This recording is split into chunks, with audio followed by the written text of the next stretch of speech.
السلام علیکم ورحمۃ اللہ وبرکاتہ۔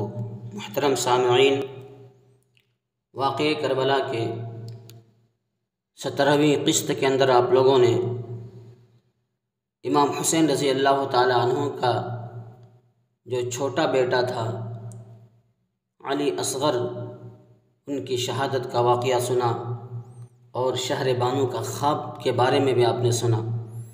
اب اس قسط کے اندر سماعت فرمائیں کہ میدان کربلا میں 10ویں محرم کو جب حضرت امام حسین رضی اللہ تعالی عنہ کے تمام احباب و اقارب شہید ہو گئے تو حضرت امام حسین رضی اللہ تعالی عنہ نے خود پوشاک بدلی، قبائے مصری پہنی، عمامہ رسول خدا باندھا، سپر حمزہ اور ذوالفقار حیدر کرار لے کر ذوالجناح پر سوار ہو کر میدان کا ارادہ کیا۔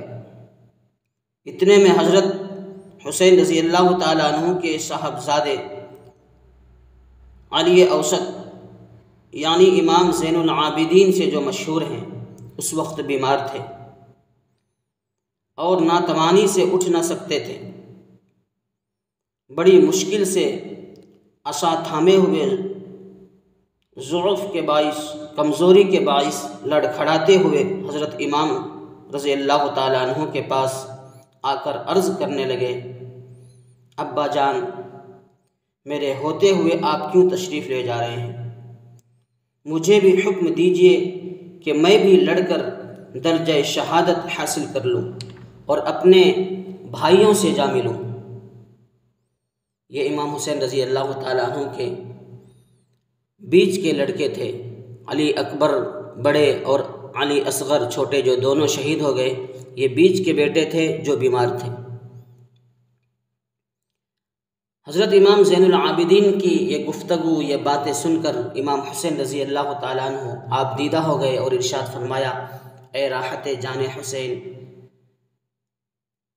تم خیمے کے اندر جاؤ، اہل بیت کے اندر جا کر بیٹھو اور شہادت کا ارادہ نہ کرو بیٹا۔ رسول مقبول صلی اللہ علیہ وسلم کی نسل تمہارے جینے ہی سے باقی رہے گی اور قیامت تک منقطع نہ ہوگی۔ حضرت امام کا یہ ارشاد سن کر صاحبزادے خاموش ہو رہے۔ پھر حضرت امام حسین رضی اللہ تعالی عنہ نے ان کو نصیحت اور وصیت کر کے تمام علوم ظاہری اور باطنی اور راز و نیاز کی باتوں سے آگاہ فرمایا، جو طریقہ تعلیم سینہ بسینہ رسول مقبول صلی اللہ علیہ وسلم سے جاری ہوا تھا، سب اسی وقت ان پر منکشف فرما دیا۔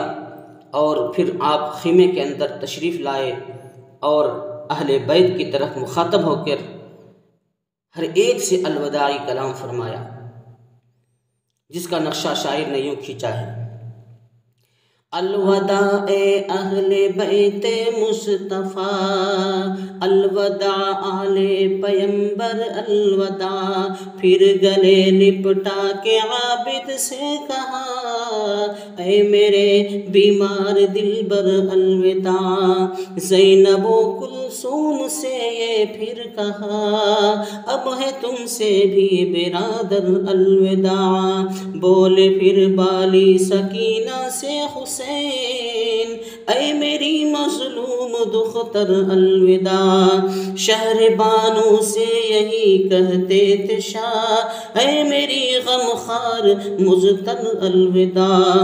بس خدا حافظ تمہارا دوست تو، صابر و مظلوم مضطر الوداع۔ اس طرح امام حسین رضی اللہ تعالیٰ عنہ نے اپنے زمان حال سے، اپنے گھر والوں، اپنے خاندان والوں سے فرمایا۔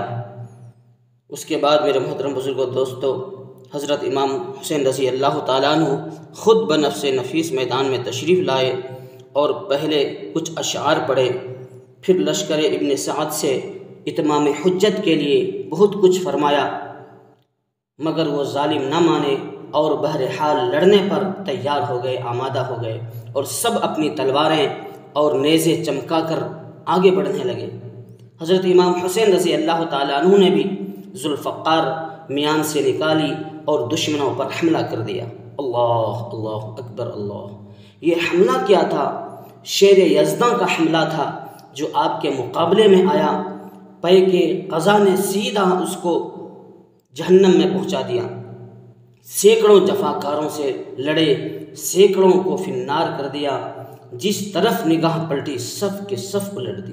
تو بہرحال میرے محترم بزرگوں دوستو، اس قسط کے اندر بس اتنا ہی۔ انشاءاللہ اگلے قسط کے اندر 19ویں قسط کے اندر ہم سنیں گے کہ پھر میدان کے اندر امام حسین رضی اللہ تعالیٰ عنہ کے ساتھ کیا کچھ گزرا، جو بہت ہی اہم ہے، بہت ہی خاص ہوگا۔ انشاءاللہ سماعت فرمائیں اور دعاؤں سے نوازیں، اور چینل کو سبسکرائب کریں، شیئر کریں، اور اس کار خیر کے اندر آپ لوگ بھی حصے دار بنیں۔ اللہ آپ کی کاوش کو قبول فرمائے۔ وآخر دعوانا ان الحمد للہ رب العالمین۔